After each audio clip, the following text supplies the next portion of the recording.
if they do favor those 2-pick swings and that last pick to close up that draft. Because, again, if you're looking at game 1, so much flex. Looking at game 2, it's still very comfortable. And, sometimes the meta game dictates where you should be playing. And here, this time around, Blacklist on the plate. This time, Blacklist getting themselves first pick, and Burnex Flash understood that there could be a very high likelihood that they want to prioritize onto the Fredrin pick. And that is probably the main reason why Blacklist International wants to go for the first pick. And then they just, Burnex Flash, they ban out Fredrin, understanding the situation that Fredrin is the hero of this matchup. Chima has to hold on to that, or maybe they have to deny that away from Wise. There is no Novaria. Do you go Valentina here if you're Burnex Flash? The Kaja also look well. I think you go Joy Valentina if you're Burnex Flash in this particular game. Joy Valentina. So far, we've been seeing Joy just going out in the open, and both Blacklist International and Burnex Flash have played both of these. But they focused onto a Claude and a Yves pick. I love it. Because it means that Blacklist International might be forced to go for, if they want to pick up the Valentina again, they will be forced to go for Novaria position 5 once again. So that will not be the best situation. Then again, for Blacklist, they can still go back to the Joy. I think the Joy is still good in this particular game going up against the Claude. They're also trying to see if the Joy gets picked up by Edward, because the Kaja is still up for grabs. It's something the Burnex Flash can utilize here in the final pick of the first phase to try to counter that. So it's all in Blacklist playground now. What do they want to go for? I think the Joy Kaja seems solid. It protects the Joy. It gives the Novaria room to breathe. It can play in the mid lane. And instead, early Baksha. Whoa! Very early. 2021, hello? Wow. Are we back to M1 World Championship? No, it was M1 World Championship. But anyways, kidding aside, this is very questionable. You do understand why they want to go for Joy plus Baksha, because you want to go in together. But Claude is not a hero that sits back. Leslie, I understand why they go for that. But Claude wants to go in with the team. So you just pick up the glue and you're okay. A-okay. It worked for them. And they're willing to play that again. You know why they did not pick up the Kaja this time? I think that they're eyeing for Natalia. Burnex Flash might go for the last pick Natalia. So Blacklist, you have to ban that out. They have to. Yeah, game number 1, that is what they did. They went for the Natalia ban. Yeah, you have to respect that. You gotta. If you're Burnex Flash, maybe you ban out perhaps Faramis. Oh, Faramis. I think you ban out Faramis here. I can't believe Faramis is left open like this. That's right. Okay, Beatrix. They still go for Beatrix. It may be left open all the way to the end here. I mean, would it really? I think it's a bit too risky, but I think they want to just see what Blacklist want to go for first. What bans they want to go for here. It's also pretty good that Burnex Flash read out that Owl would go for the Beatrix, right? One of his signature picks, the only pick that he's really hit Beatrix and Brody actually. Yeah. It's definitely a telltale sign that Burnex Flash would very likely might not want to look at getting a Lolita for themselves either. Blacklist International, in this case, they have the Novaria. Novaria can go mid, can go roam. We've got the Joy, can go mid, can go EXP. So there is still quite a bit of flexibility in their name. So is Oh My Venus going to be picking up the Lolita for themselves? Or are we looking at a Minotaur? Because this doesn't seem exactly too big of a all-in team fight composition from Blacklist International. I think the Minotaur is still good in this particular game for Blacklist International. It will be banned out. Okay. So they will be forcing like a Lolita, perhaps. Faramis still up. They might take it actually. For D7? But they gotta watch out for the Melissa. Is Melissa really gonna be a problem? Melissa or Carrie, those are still out there. Against Faramis, it is a big problem. But the thing is, they already have a pretty good matchup up against the Melissa in the Claude. Going for the Faramis is a bit too greedy, in my opinion. They really have a use, unless they want to go for, Faramis roam, I guess, for D7. But they need some sort of lockdown onto the Joy. With the ban on the Kaja, now they won't have as much. They do have the glue, though, so that could be the counter to this Joy. So they need a way to defend now the Claude. Maybe they pick up the Lolita themselves, right? Or maybe a Grok. What about a Mincetar? A Mincetar. Actually, you're right. We haven't seen a Mincetar in so long. That's actually a good pick here for Burnex Flash, if ever. They have the box. They will have the circle. Martis first. Do we have a triangle? Yeah, no, they're in no rush to pick up a roamer. You go Valentina now, right? If you're Blacklist. Or Faramis. Faramis, Lolita, both still up for grabs. I think the Lolita is going to struggle a bit against a Martis and a Glue. Faramis and perhaps something to deal with the glue in the Mars. Maybe a carry, actually. Carry and Faramis here for Blacklist International. Or they could just go Brody, a good lane as well, up against the Claude. It's just really scary up against the Eve. And the glue. And the glue. I know for a fact that Blacklist International love to get lane priorities. And right now, with Burnex Flash already picking up the Claude for themselves, I think Blacklist International needs to play a lot more of the support role whereby they can actually help the gold lane. So with that all said, I forgot about, yes. The outrange, right. But then again, it kind of makes it so that the Lolita will even be a better pick for Blacklist International, for Burnex Flash, right? Deals well with the Varia, with Leslie. Yes. Decent to stun the Joy. You already have the glue to kind of lock down the Joy anyways. You're not that required to go for a hard lockdown. There's also that argument that can be made for the Cho. The Way of the Dragon just really delivering the win for Burnex Flash. Well, speaking of which, they don't really have a lot of lockdown, don't they? They don't have lockdown. Not a lot, right? No reliable lockdown. Don't answer for the Joy as well. Maybe Kufra? The Cho would be the best, I think. The Kufra works as well, technically, up to Valentina, but this is a big hit or miss. If they're not able to find the Leslie, or shut the Leslie down for the early game, which is already a tough task for the Claude to do. I see the Kufra either working so well because maybe Oh My Venus doesn't spot out D7, given the Astral Echo, but look at how Blacklist has been working, even from a losing angle, even when they're behind. I'm pretty sure they know how to check their bushes, do their homework. You can hear the audience here in Aeon Mall 3, Mian Chai. The Cambodians know that if they do this right, if they take Game 3, Burnex Flash sits at match point, and I don't know what the agents are willing to do here. If they're able to match the energy that the Cambodians are presenting.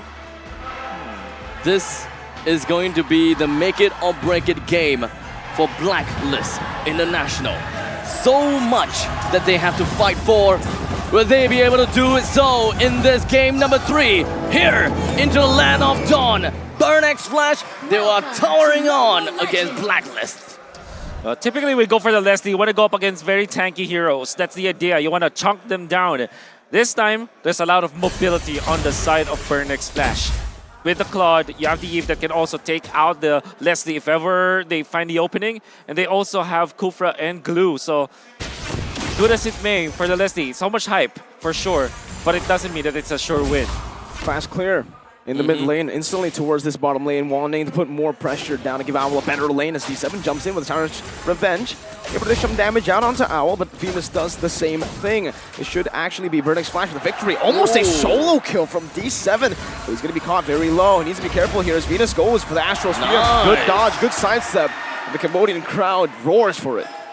So now Blacklist International would have a little bit of priority down at the bottom. They did manage to poke D7 out of that fight. And they are definitely going to make full use of this opportunity since Kufra is all the way back home. Might want to shift things around. C-Cat moved himself down to the southern side. They know that Owl is low in HP. Void Crystal tries to pick him off. No flicker. Very expensive early on. D7's gonna be spotted out though. Good shield indeed. Good opening from Wise, but Owl's playing this wave very well. He wants to take it slow, but they decide to shove it back to Donut. With the flicker already used up from the side of Owl, Burnex Flash very likely would want to make full use of these this opportunity for the next 120 seconds. This lane must be targeted. They must put more emphasis down the bottom lane. Since let's be honest here, it's a Joy versus Glue. Who's gonna die there? Well, only the one who makes a mistake. Only the one makes a mistake. The margin of error, what we're looking for. And Edward, meantime. Split already right now. Venus trying to go for the kill. Chama on the Martis. Still having pretty healthy health bar there. C-Cat gonna get chunked, gonna get spotted out. Yue actually stole away the decimation. D7's looking for Tyrant's Revenge right now. He charges in onto Yue. Not quite finding him, but Yue does a lot of damage back. Wise, 1 level advantage, still having the Retribution as he picks up the purple buff. ATM has come back alive after recalling. Chama now going to be engaged on after real world manipulation in the back line as well. Onto Yue, forcing him out. Chama wins out the Retri battle. Wise now caught on the pickle. as he's going to be stunned up, but Burnix Flash, no, they got the victory. They got the better trade. They do not need to go for more. Oh, D7 really participating in the team fight so well. He sat back even when he was very low. Revenge in the rage. Not sure if this is going to be enough to kill Edward, but now with the split, it definitely is enough. First blood to Burnix Flash. First blood and a kill that take a turtle. Despite the fact that they don't have enough levels on the Chima, massive wins for Burnix Flash. Just as I was talking about it, Glue versus Joy, full die. But apparently I was very wrong. They still managed to get a kill down on Joy, and that is going to be a big thing.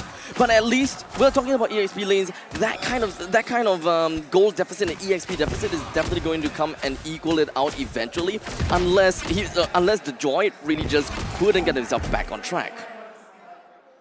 Wow, who would have thought that it will be Burnix Flash to control this game? And, well, I would say, though, Blacklist International, the focus on the gold lane, that was well done.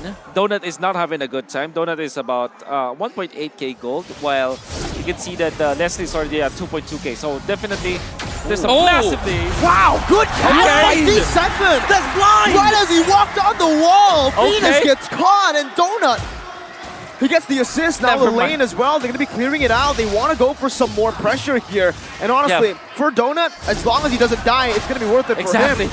Never mind what I said. They are helping Donut now. They're helping Donut really well, but now D7 might actually be caught by Blacklist, but there's no kill pressure from Wise. That's the thing. On this box shot, you can roam around, you can put pressure down, but D7 just walks away out of it. So eventually, I gotta have to look down on look at D7, right? That blind Tyrant's Revenge.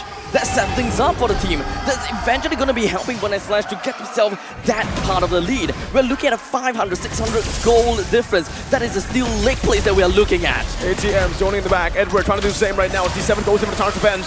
Has the rage, and he locks him down. Tama will lose out. How? Wise won the retry. 50-50 goes to him.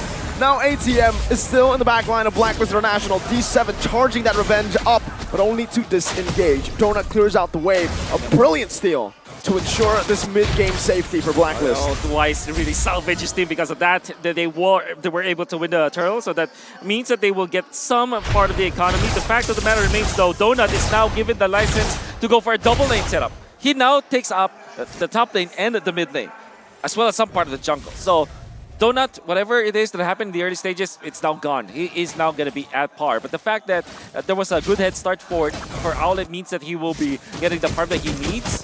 Still, Burnix Flash will have their win conditions straightened out. Remember, we have seen Owl getting... we have seen Donut getting the Blade of Despair plus the Berserker's Fury at 7 minutes into the game. So now the question is whether Owl is able to keep up to that tempo and beat Donut in terms of timing. Because the 9 minutes mark is what we want to look out for. The 9 minutes mark is when Burnix Flash eventually activates themselves. I don't know. I think it really depends on Donut, right? He has those item power spikes. Right now he's on course for the DHS Golden Staff, but did he build boots, or is he greeting for just the Golden Staff again, similar to his Leslie game in game number 2? This is probably just going to be a greedy game. Since Donuts can just really clear the way fast. He do have priority. Just go in, Blazing Duet, get out of there, and he will be able to find a lot more value in some other parts of the map. Speaking of some other parts of the map, Wise. Sprint committed. Donut still able to actually... Wow, D7 on the back C-Cat with a kill. Donut! He survives! 1 HP! Venus War isn't able to find the kill. And that's incredible value right as the turtle spawns for Burnix Flash. Oh, two teams that's really playing it well. Wise, very commendable jump onto Wise because what he did was to cut off the double lane that Donut wanted to do. But then again, Donut was able to dodge the plate coming out from Wise. That's why he didn't die. And he survived through all my Venus. All the while, D7 found the opening on the Owl, opposing gold laner. Little wins, it builds up. Wise. If he steals this, no way! Oh my! Drive-by! Steals it away! Oh my god. Absolutely disgusting. I always have thought that Blacklist had that priority. I mean, he did. They were holding on to the turtle for so long. What the heck? This is on a different planet, That was a drive-by, literally. I can't Hello, believe McDonald's, it. how can I help you? I'm in disbelief that happened. Vertex Flash are already en route to control this game. Wise makes 2 good plays. Wasn't able to connect onto the kill of Donut, but he still managed to do the right call against Vertex Flash. Then he gets the turtle number 3.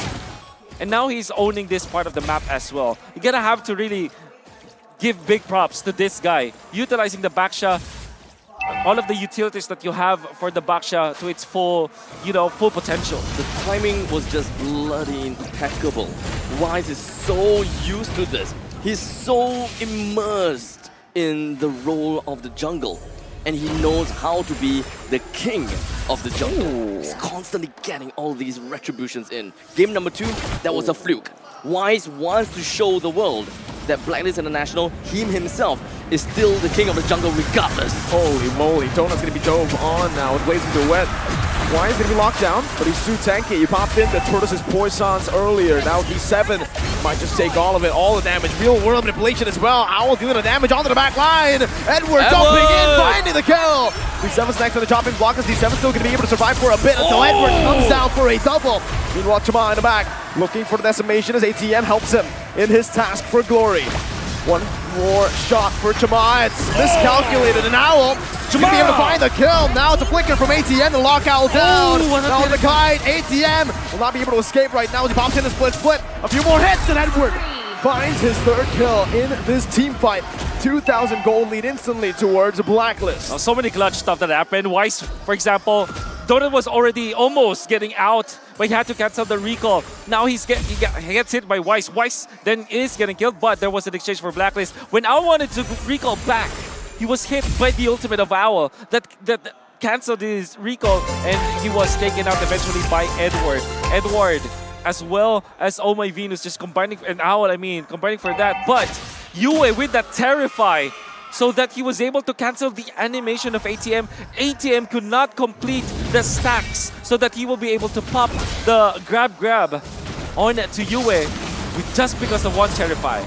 Another Terrify, this pure lockdown. D7 wants to look for a re-engage right now, but just pops the Tyrant's Revenge as US steals away the RWM. Now locked down, and C-Cat's RWM as his split comes down. He's looking for the mount, but he's not able to find it right now. Owl's free hitting, one more shot. Soaks it up with the split. In the back, finding the damage, but it's not enough to take anyone down. Edward was waiting on a battle mirror image. Blacklist have outsmarted Vertex Flash. Yue and Oh My Venus were all so close. And this is probably one of the good things that we are looking at from the side of ATM. When he pops into split, no one can hit him as long as he's running backwards. Oh my, Chama, you cannot enter here. No way, Chama. Oh My Venus dies out by Edward. How? Flash. ATM was able to find it somehow, some way, but Wise now 100-0. Lord taken for Blacklist. A very different kind of game from the side of Blacklist International now. This is very reminiscent to game number 1. But they're technically having a little bit better control as compared to before. There has somebody has to step up for Blacklist International after that game 2 loss. And now Edward and Wise, they're really stepping up. Edward reading the map so well, knowing that Burning Flash eventually will utilize the strength of the Cloud, waited for the right moment to strike and really shut down what Burning Flash wanted to do. And then there's Wise. All throughout this game, man, he's playing so well. I think it really boils down to playing around the rotations of Edward. They're trying to unlock Edward and trying to make sure that Edward is constantly around the map and making full use of that lane priority. Shut the wave out as much as possible. Don't care about ATM. This blue is not worth your time. Focus your time somewhere else. Lord's gonna be slain though. Blacklist unable to utilize this Lord to take a tier 2 up top, but they should be able to take this tier 1 in the mid lane unless, Vertex Flash cleared it out.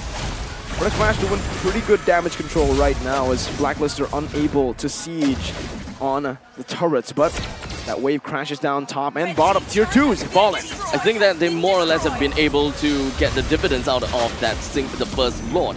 Most of the time when taking the first Lord, you'll want to bring down all of the outer turrets. But Burnex Flash, they understood that they need the middle lane turrets. They need the first tier defense turrets as much as possible. Everyone was preparing themselves for a siege of that one. Full commit onto Wise. But Edward's in the back right now. He's going to be able to buy some time. His dad's going to be Owl once again. Free hitting in the back. ATM. That should be ATM down. Real world manipulation by Seekan. Not a good angle. And Donut to follow it up in the back. Zoning Venus away. Yue finding the decimation. Chama does the same. Edward's next on the chopping block. As Donut's gonna be taken down to the bottom lane. And this is Chama versus Edward. 1v1. Edward's winning it. There's no way for Chama to run. Edward has sustained, and Yue has capitalized. A triple kill for what looked like Blacklist's demise. Oh, Blacklist International did not panic. Surely there was a good jump coming up from D7. Catching important heroes. Donut was taken out, but they remained composure. Oh my Venus, he tags Yue. He calls him, and then they went in for Donut instead. They let Chima get the kill onto Wise, then Edward buys the enough time. Yue was able to get the kill onto Donut. Eventually the triple kill. Really calm and composed. Blacklist International, despite D7 having a good jump, they did not lose their composure. I gotta have to say, D7, that jump was great. As you see, Tyrant's Revenge and Rage, but it kind of seems as though Donut's damage on the DPS is just not necessarily quite that. He was kind of like doing a drive-by as well. Yep. Oh my Venus went out of the map to outplay Donut, and Donut was far too exposed. Edward had so much room to work with, so many units to utilize his dash, and of course, Martis at this point, it's not that strong anymore. What do they do at this point? Up against an Owl who is scaled up against an Novaria with Impure Rage, Roamer that has so many resources. Chima, let's see if quality is better than quantity. Will he be able to win this one, the big one? ATM already forced to use the split as Owl tries to run him down. Shieldity already jumping in. ATM very low, mounting Yue now. D7 in the back. Edward's forced to use the Vengeance early. Donut's forced to recall. Lord has been reset. Meanwhile, Yue chasing ATM down. How can he escape? The answer is he cannot. He can't. Yue finds the kill, and Blacklist International will get the Lord for free. Burning Splash, no resources to open this up. The follow-up is now gone from the side of Burning Splash, and they have identified that they can't go with this fight. Even if D7 do find a couple, they do not have enough damage. They couldn't zone the most important players away, which is going to be Owl. Shama as well now. Oh, a snipe from downtown from Venus. That's a position 5, by the way. That's a roamer. Painful things coming out from the side of Blacklist International. They understood that they're gonna have to poke their way in. They have a lot of high ground. Let's not forget about that. Yue can even take away the RWM. Even more ways where Burn X Flash can't even get themselves out of it. Yes, we have D7 and Shamar. They do have ways to eventually get themselves out of it without being immobilized. But the main thing is really just to expend all of these resources from the side of Burn X Flash. Speaking of RWM, I think that Burn X Flash haven't utilized that real world manipulation to its full potential. At the same time, it seems like they're not tactically using it. So they have to do a better job. Seacat is a good mid laner, right? So if you go back to whenever he is being the MVP for the team, you have to kind of unleash that kind of Seacat wherein they use the Nook mages tactically, strategically. Now they just pop in it just for the sake of utilizing it. That should not be happening for Burn X Flash. And Chima also needs to step up. I like how Burn X Flash has already cleared the middle wave creeps. So the only thing that they need to focus on is the top and the bottom lane. But that is a lot of avenues that they're gonna have to cover. A lot of space that they have to close up on. Burn X Flash, they focus onto the Lord. Blacklist International, they're not necessarily looking to wipe out the entire base of Burn X Flash. They want to play in the most disciplined way possible. And this is just pretty much part of their MO. Yep. Battle of attrition for Blacklist International. They will always... Okay. Force the flicker, but Seacat's taken low. Edwards jumping into the back line. Needs to be careful, though. Often a bit of Chama zoning. Both teams disengaging. Chama's taken low, though. That's a few good shots from Blacklist and Burn. And that's a valuable resource. Look at Burn X Flash. They did not burn a flicker, a sprint. Owl has no flicker. This is the time span. This is the golden opportunity for Burn. And the defense. Twilight Armor picked up by Chama, but it's not going to be enough. When it comes to the gold lane, however, it's so difficult to be in the position of Donut. Do you go for a magic defense, like Athena Shield perhaps, or Radiant Armors or lesser, or maybe a Rose Gold Meteor? Or do you go back to the Wind of Nature? I guess if you're thinking about like the actual value of the team fight of Blacklist International, it's better to go for magic defense instead of the Wind of Nature. But that means that Owl might find an opening against him. I think that right now, either one would really work. Because at this point in time, even when we are looking at fights, the main DPS from Donut is no longer from the Blazing Duet. Just standing down itself, just hunker down and really throw out all the basic attacks, that is going to threaten the front lines a lot. So I think that Burn X Flash, whatever they wants to go for, the Athena Shield or perhaps the Wind of Nature, both of them is still applicable because we are still looking at good amount of damage from Edward, Yue, or Venus when it comes down to Athena Shield, and one of the main damage dealers from Owl. I don't think the Wind of Nature is applicable at all. At all. Like nothing. There's nothing to negate here for physical damage. It's true damage of magic coming down. It's ATM now. He's going to be caught. Has some damage placed onto him, but Wise is caught as well now in a mobility field. Donut with Athena Shield is zoning everyone away. You wow! He finds his estimation very low now in the back. And Owl will wipe them all. 3 members down for Burn X Flash. A fight that looked good once again for BXF has turned on its back. I absolutely, my mind slipped, and I thought that, wait, Blacklist International, when did they have got a Martis? This decimate after decimate. It seems like we have seen this time and time again and before. Let's see if they can defend this right now. Only a cannon minion, 2 cannon minions speak. Oh my god! Disgusting damage, and it should just be Blacklist International! Game number 3, match point for Blacklist. The game for Burn X Flash to win. But unfortunately, it seems as though they managed to outplay Blacklist International in game number 2. But in game number 3, Blacklist International regained control. They got themselves right back over to the driver's seat and took control of this game right by Burn X Flash's neck. Gentlemen, there were so many questions on the Baxia pick, why it was picked up after losing the game. Well, you saw that the early game was again because of Wise, but it wasn't just his effort that salvaged this series for the side of Blacklist International. D7 landed a good ultimate, they all regained composure. Yue now unleashed. In the last play, it was also Yue being the beast. Taking all of the damage coming out from Donut, regaining his composure, popping the Shadow Strike, then eventually the stolen Decimate. That was converted to magic damage, and with a lot of items in the Valentina, you really take out Marksman so easily. This is a tough fight for Burn X Flash as we enter over to match point. They have done well so far. Blacklist International is still holding on to their guns. They have dropped the anchor and they refuse to budge.